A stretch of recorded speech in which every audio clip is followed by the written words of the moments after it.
नमस्कार साथियों। आज आप जैसा कि देख सकते हैं कि हम सब बहुत चिंतित हैं। बहुत सारी चीजें हो रही हैं देश में, चिंता का विषय है। परंतु आप सबसे जानना चाहती हूँ कि आप क्या सोचते हैं। क्या आपको लगता है कि जो देश में हो रहा है वो सही है?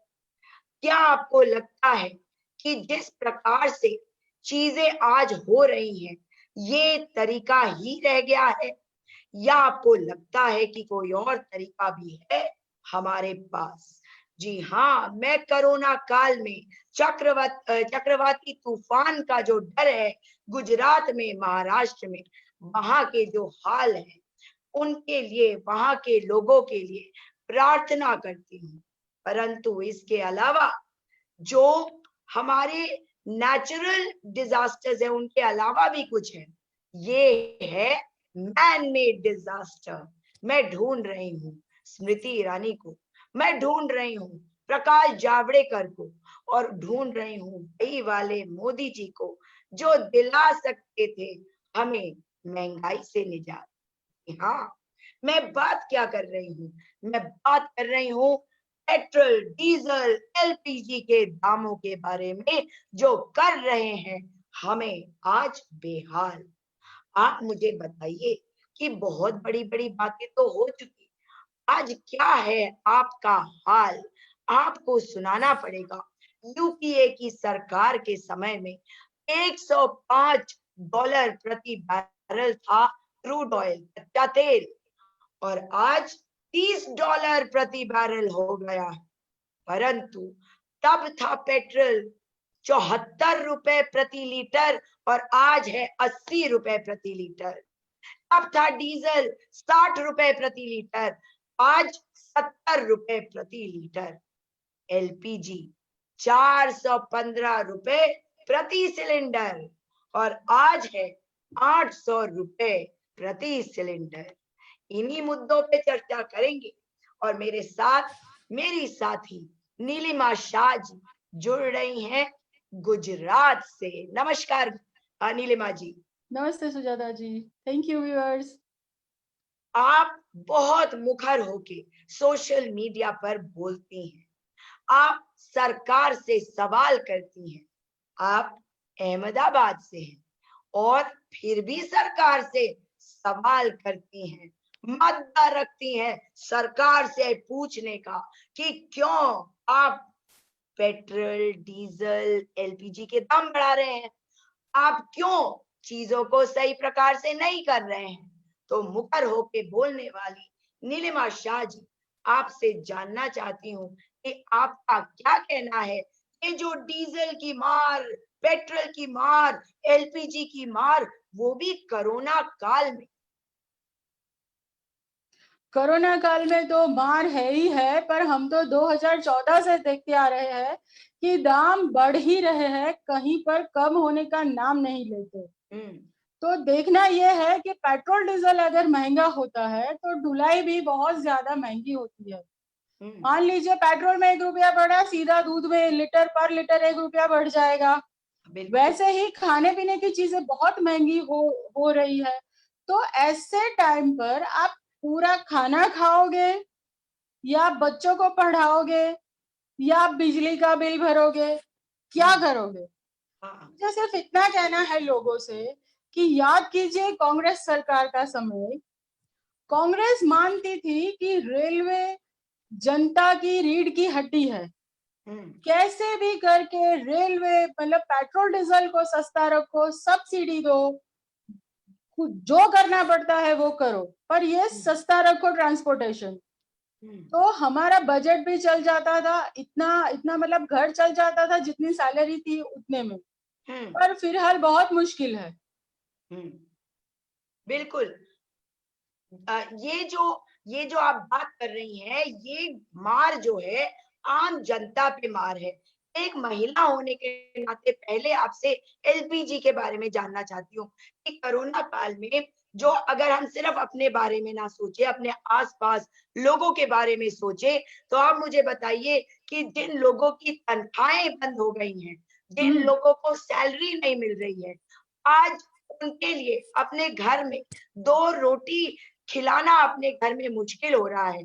उनके लिए ये कितनी बड़ी समस्या होगी। ये बहुत बड़ी समस्या है। और यहाँ तो मैं अहमदाबाद में रहती हूँ, फिर भी मैंने देखा हुआ है कि लोग बेचारे केवल रोटी बनाने के लिए गैस इस्तेमाल करते हैं। जो बस्तियों में लोग होते हैं, फ्लैट्स की हाँ, बात नहीं करती, जो बस्तियों, आम बस्तियों की बात मैं करती हूँ, वो बेचारे बाकी का खाना तो आज भी लकड़ी पर बनाते हैं। अब लकड़ी पे। सोचो, हाँ बिल्कुल लकड़ी पे पर बनाते आप हैं। तो गुजरात से आती हैं, गुजरात आप क्या, मैं कैसी तो बात कह रही अहमदाबाद, हैं? मैं अहमदाबाद में हूँ। मैं मतलब एलिस ब्रिज विधानसभा विस्तार में हूँ। शाह आलम, दानी लिमड़ा बिल्कुल बाजू में ही पड़ता है। तो वहां पर भी मैं बोल सकती हूँ आपको कि लोग लकड़ियों पे खाना बनाते हैं, रोटी बनाने के लिए केवल गैस का इस्तेमाल करते हैं। सच में? मतलब मध्यम मध्यम वर्ग जो है, मतलब जो गरीब, मध्यम से गरीब वर्ग जो है, वो बेचारे पॉसिबल ही नहीं है कि गैस का सिलेंडर ले सके। और ये लोग जो बोलते हैं कि आप यूं बोलो, फोन करो, आपको तुरंत गैस का सिलेंडर मिल जाएगा या तुरंत गैस का कनेक्शन मिल जाएगा, ऐसा नहीं होता। ऐसा ऐसा नहीं बिल्कुल होता? नहीं होता, बिल्कुल नहीं होता। जो किराएदार होते हैं, अगर उनके नाम का गैस कनेक्शन नहीं है तो उनको रिफिल यहाँ वहां से खरीदनी पड़ेगी। वो भी फिर जिसका जो मर्जी आएगा भाव लेगा, 900 रुपया, 1000 रुपया। अच्छा। तो ये अच्छा। बात, हाँ ये बिल्कुल गलत है कि आपको गैस तुरंत मिल जाएगा। और जिसको मिलता भी है वो बेचारा रिफिल कराने की सोचेगा नहीं। ओहो! तो उज्ज्वला योजना, हाँ, आपके उसका क्या स्टेटस है? उज्ज्वला तो हमने सबने देखा है कि जिसने लिया उसने रिफिल नहीं कराया। फिर गुजरात के गांव की बात करें, उन्होंने रिफिल नहीं कराया। और इन आप ये लोगों कैसे ने, कह सकती हैं? नहीं, आप ये कैसे कह रही हैं? नहीं मतलब सबको आप देखो, कोई लकड़ी लेने जाता है, कोई यहाँ वहां से कैरोसिन ढूंढता है। जो गरीब बस्तियां होती है ना, वहां पर हुँ, आज भी कैरोसिन मिलता है। अच्छा, वो लोग कैरोसिन से मतलब थोड़ा बहुत सुलगा के फिर लकड़ियां जलाते हैं। अच्छा, तो मांगने वाले कभी ये पूछेंगे कैरोसिन मिलेगा, कोई ये नहीं पूछेगा कि आपके पास एक्स्ट्रा रिफिल है सिलेंडर का। तो ये उज्ज्वला योजना, ये सारी बात है बिल्कुल बकवास है। मतलब शुरू शुरू में ठीक है, फोटो सेशन के लिए उन लोगों ने दे दिए होंगे, बोले लोगों जिनके पास नहीं है, उन्होंने हाँ, बेचारों ने शुरुआती पैसा भर के लिया भी होगा, पर हुँ, रिफिल कराना तो नहीं है, अच्छा, पॉसिबल नहीं है। और अभी ये पॉसिबल ही क्या नहीं है, है। हाँ मतलब है क्या कि जो आपको सिलेंडर का रिफिल बुक कराना है तो आपको एसएमएस के जरिए कराना पड़ेगा। अच्छा, अब कई लोग ऐसे हैं जिनको मोबाइल ऑपरेट करना नहीं आता, वो छोटा वाला मोबाइल भी उनको ऑपरेट करना नहीं आता। और उसमें भी इन लोगों ने ये कारीगरी की है कि गलती से आपने जीरो दबा दिया हाँ, तो आपकी गैस सब्सिडी कैंसिल हो जाएगी। ओहो! और कई लोग गलती से कर देते होंगे। कर ही देते होंगे, हो ही जाता होगा। ये तो बड़े दुःख तो की बात है। हाँ, तो यही है ना, यही मतलब उज्ज्वला योजना के जो होर्डिंग के खर्चे वो कहाँ से निकले, हाँ, हाँ। यहीं से ही निकले। होर्डिंग के खर्चे कहाँ से निकलेंगे? सही हाँ, कह रही हैं आप। अच्छा, एक और चीज़, क्योंकि आपने ये बात कही है, तो मैं थोड़ा मुद्दे से हट के बात कर रही हूँ। ये जो हाइवेज़ वगैरह की बातें हम सुनते हैं, हम हम्म, यहाँ नॉर्थ में बैठे हुए सुनते हैं कि अहमदाबाद में बड़े अच्छे हाइवेज़ बनाए हमारे प्रधानमंत्री जी ने, जब वे वहाँ मुख्यमंत्री थे। उसके बारे में कुछ बताएँगी? जी देखिए, पहली बात तो ये कि हाईवे होता है केंद्र की अथॉरिटी। हाँ, और जब मोदी नेशनल जी, हाईवे। हाँ हाँ, मतलब जब मोदी जी सीएम थे तब तो केंद्र में हमारे सरदार मनमोहन सिंह जी बैठे थे। अच्छा, हाँ, हाँ, तो बिल्कुल। यूपीए सरकार ने हाईवे नेटवर्क अच्छा बनाने के लिए जो जो करना होगा वो किया। और हाँ। ये क्रेडिट मोदी जी ने अपने नाम पे ले ली। ओह! मतलब अच्छा, गुजरात में, हाँ, अहमदाबाद तो ठीक है, गुजरात में कोई भी इंटीरियर सड़क 1 किलोमीटर भी अगर सही हो जाए तो मैं और आप मिलकर बीजेपी का प्रचार करेंगे, ये पक्का। अच्छा। देखिए, ये तो इस जीवन में नहीं होने का, हाँ, तो लेकिन मतलब बात ये है कि 1 किलोमीटर सड़क भी सही नहीं है। अच्छा, हाँ, अच्छा, कहीं पर भी, अहमदाबाद में भी नहीं है, कहीं पर भी नहीं है। अच्छा, मतलब वो पैचेस मिलेंगे आपको रोड पर, रोड अगर रिपेयर किया तो उसके पैचेस मिलेंगे। मतलब मेरे तो बहुत बार होता है, मैं टू व्हीलर लेके जाती हूँ, आधा रोड उन्होंने किया होता है डामर का, आधा नहीं किया है। तो हाँ। गलती से भी उसके जो जॉइंट होता है उसके ऊपर अगर आ गया आपका व्हील, तो पक्का बैलेंस जाता है। ओहो, मतलब तो इतनी प्रॉब्लम है वहां पे। बिल्कुल है। लेकिन लेकिन प्रोजेक्शन तो ऐसा है जैसे पता नहीं आपका गुजरात कितना सुंदर है, और तो मुझे तो अभी पता चल रहा है। नहीं, मैं तो फिर सबको इनवाइट करूंगी, आप गुजरात आइए और देखिए, और आप मुझे समझाइए कि क्या विकास है। मुझे तो पक्का, मैं मोदी जी का प्रचार करूंगी। मेरा गुजरात अच्छा है तो मुझे क्या प्रॉब्लम है, हाँ हाँ हाँ, पर बिल्कुल। होना चाहिए, होना हाँ चाहिए। हाँ, बिल्कुल होना तो चाहिए ही। हाँ। अच्छा, मैं फिर मुद्दे से हट रही हूँ, पर क्या करूं, आपसे ये बात शुरू हुई है तो मैं जानना चाहूंगी, ये जो रिवर फ्रंट प्रोजेक्ट है, हम्म। इसके बारे में भी कुछ बताएंगी आप? मतलब हम लोग को बहुत क्यूरियोसिटी रहती है।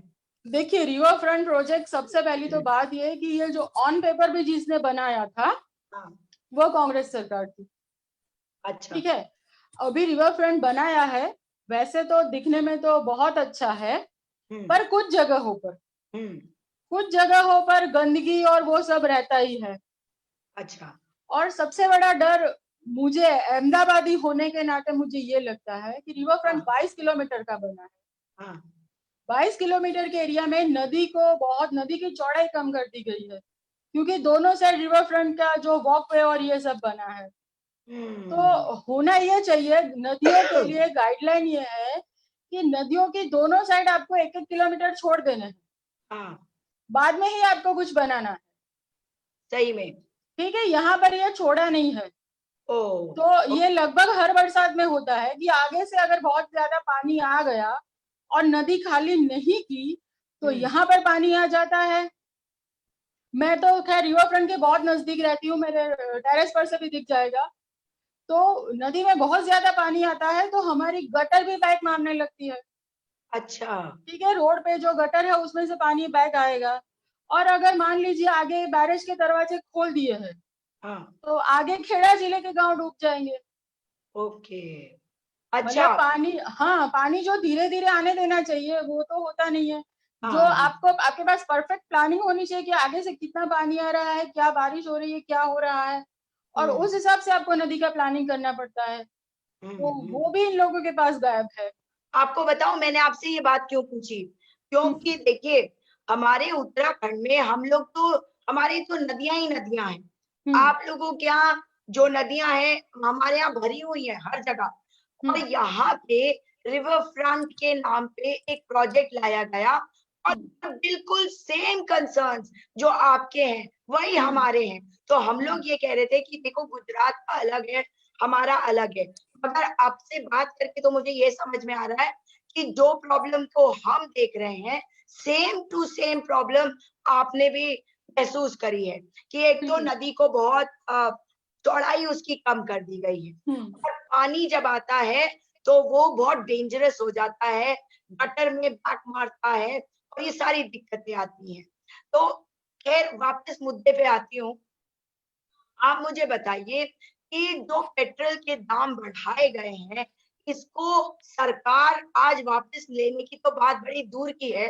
स्मृति ईरानी जी और प्रकाश जावड़ेकर जी, हमारे प्रधानमंत्री जी, ये कहीं नहीं दिख रहे। क्या कहेंगी आप स्मृति ईरानी जी को?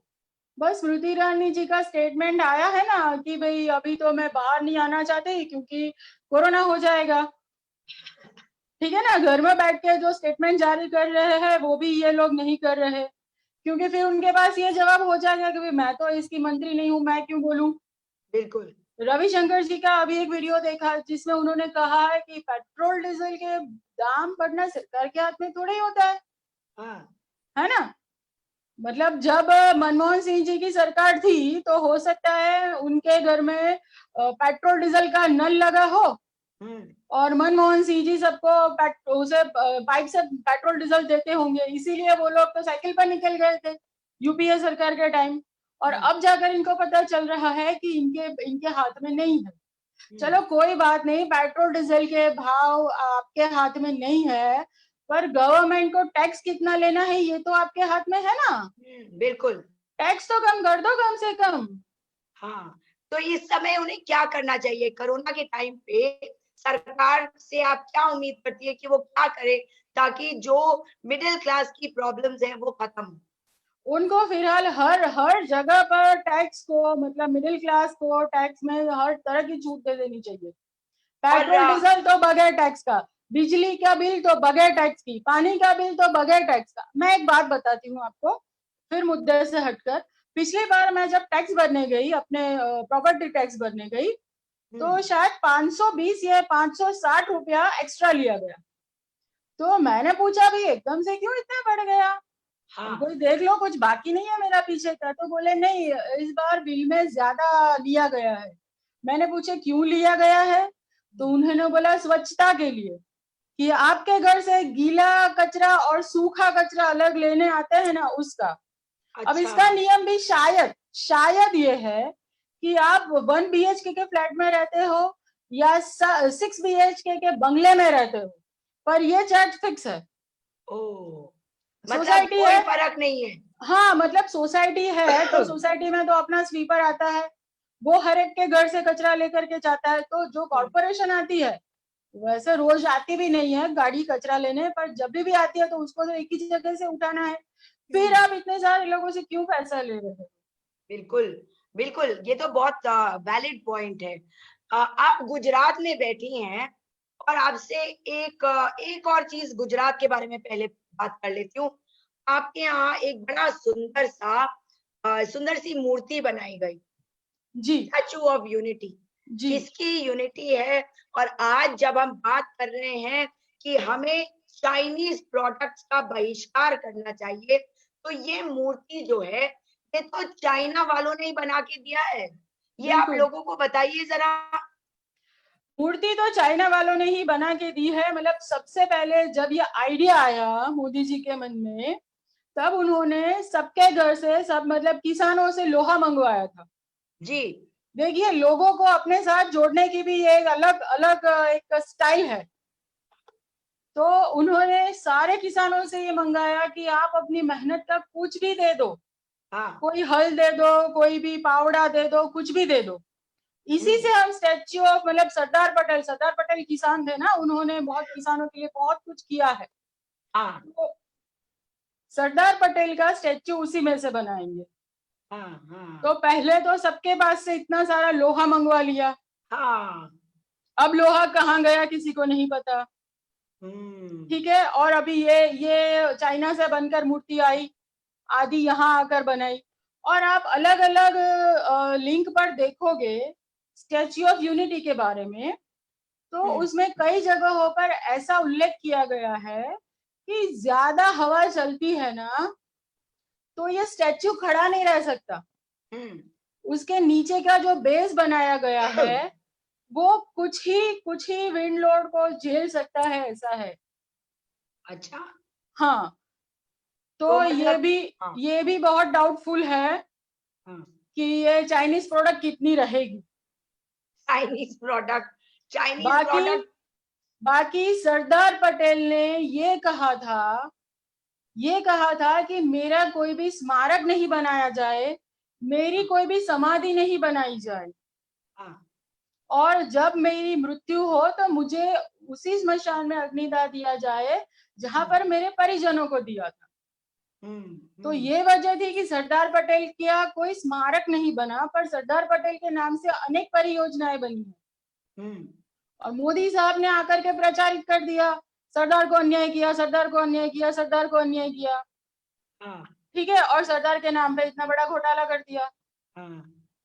नहीं तो ये बताइए मुझे कि ये जो पुरानी बातों को लेकर हर समय एक नैरेटिव सा बना देते हैं, कि उनके साथ ये हुआ, आज वो जीवित नहीं है। मैं एक बार को अज्यूमिंग नॉट एडमिटिंग कि उनके साथ अन्याय हुआ है, इनके हिसाब से जो ये बोल रहे हैं, तो उस अन्याय को ये क्या कर लेंगे ये मूर्ति बना के? बस उनको ये कहना है कि मैं सरदार का भक्त हूँ, आप नहीं हो। क्यों? क्यों? बस उसका कहना है, पर गुजरात की प्रजा इतनी बोली है। मैं तो सिर्फ अपने भाई बहनों से ही यही कहूंगी कि आप इतने भोले हो कि आपको बार बार बेवकूफ बनाकर आपको ही बर्बाद किया गया। हुँ, हुँ। देखिए ना, गुजरात की ही बात चली है तो मैं आपको बोलूं, गुजरात का कोई भी बच्चा आप ले लो, हम्म मतलब जिसके माता पिता ध्यान रखते हैं पढ़ाई में, उनकी बात छोड़ दो आप, हम्म बाकी एवरेज नॉर्मल बच्चों को देख लो, 70% 75% जिनके आते हैं, हम्म 8 स्टैंडर्ड के बच्चे को आप 4 स्टैंडर्ड का कुछ भी पूछ लोगी तो उसको नहीं आएगा। हाँ, वो ये नहीं कहेगा आएगा। कि हाँ पहले आता था पर अभी नहीं पता मुझे। ठीक है, गुजरात के मुझे मुझे इसीलिए सबसे ज्यादा नफरत इसके लिए बीजेपी से है, क्योंकि इसने 22 सालों 20 सालों में गुजरात की शिक्षा को बिल्कुल बर्बाद कर दिया है। गुजरात के बच्चे का कोई भी कॉपी उठाकर आप देख लो, किसी का मतलब स्पेलिंग सही नहीं होगा, किसी के अक्षर सही नहीं होंगे, किसी को ग्रामर का बेसिक नॉलेज नहीं होगा। ठीक हम्म है ना? आप देखो, गुजराती पढ़ते हो तो जो गांव की हमारी जो तड़पती भाषा होती है, हम्म मतलब गुजराती में अगर वो भाषा है तो ही वो गुजराती है। हाँ अगर हाँ, आप हिस्ट्री पढ़ते हो तो हिस्ट्री की भाषा इतनी अलंकारिक होती है कि छोटा बच्चा बेचारा समझ ही नहीं पाता कि मुझे एक्चुअली किसी स्थापत्य के बारे में याद रखना है या इसी अलंकारिक भाषा को याद हाँ, रखना है। बिल्कुल तो बिल्कुल। हर तरीके से बर्बादी कर दी है। गुजरात की प्रजा को मैं ये बताना चाहती हूँ कि सरदार सरोवर डैम, नर्मदा योजना, जो गुजरात की जीवादोरी मानी जाती है, हम्म पंडित नेहरू ने उससे बनने वाले डैम को सरदार सरोवर डैम नाम दिया। हाँ, और आप उसकी फोटो देखोगी तो उसमें नेहरू जी ने श्रमदान भी किया है। अच्छा। फिर जहां शिक्षा की बात आती है, तो आनंद जिले में एक वल्लभ विद्यानगर नाम का प्लेस है, हम्म वो स्पेशली हम्म, स्पेशली कॉलेजेस के लिए बनाया गया है। अच्छा। तो वल्लभ किसका नाम है? हम्म सरदार वल्लभ भाई पटेल का ही तो नाम है। बिल्कुल। तो गुजरात की प्रजा ये क्यों नहीं समझी? और उनको सही ये कह रही लगता है कि ये भाई पूरे देश को लूटकर एक स्टेच्यू बना दिया तो सरदार को आज सच्ची श्रद्धांजलि दी है, ऐसा क्यों लगता है? सरदार को सच्ची श्रद्धांजलि सिर्फ वही है जो उनके विचारों पर चलकर उनका पालन किया जाए, तभी उनको बहुत खुशी मिलेगी। बिल्कुल बिल्कुल। और ये तो बड़े आदर्श वाले लोग थे, बिल्कुल। आदर्शवादी। तो आज अगर हम अभी नहीं चाहते कि उनके नाम की के स्मारक बने और इस प्रकार के स्मारक बन रहे हैं, तो उनको दुख तो होगा ही। बिल्कुल होगा। और दुख की बात अभी ज्यादा ये है कि आजू बाजू में केवड़िया कॉलोनी नाम की जगह है। ठीक है, केवड़िया जिला बना है, हम्म तो वहां के आदिवासियों को पूरे तरीके से खदेड़ा जा रहा है। अच्छा, क्यों? उस टाइम पे भी खदेड़ा था उनको जब बना था। अच्छा। तब उनको ये कहा गया कि आपको यहाँ पर नौकरी मिलेगी, ये बहुत बड़ा पर्यटन स्थल बनने वाला है। हाँ हाँ। पर एक तो वहां पर उनको किसी को नौकरी नहीं दी। अच्छा। ठीक है, जब कभी भी इसका लोकार्पण था स्टैच्यू ऑफ यूनिटी का, तो उन बेचारों को कंप्लीट नजर कैद में रखा गया था ताकि कोई हम्म विरोध करने ना आए। हम्म और इस हम्म लॉकडाउन का फायदा उठाकर भी उन्हें उनके जमीनों से, उनके घरों से बेघर किया जा रहा।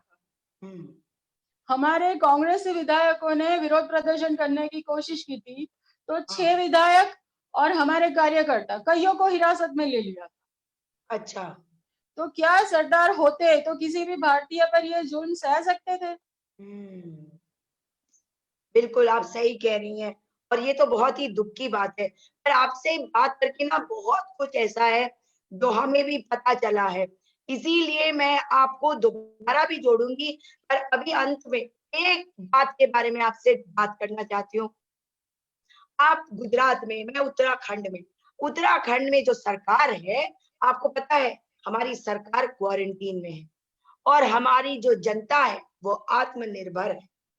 और यहाँ पे केसेस बढ़ रहे हैं। आपको क्या लगता है कि हमारी सरकार जो है, जब ये क्वारंटीन में है, तो यहाँ पे क्या किया जाना चाहिए? यहाँ पे आत्मनिर्भर बनकर लोगों को खुद की रक्षा करनी पड़ेगी।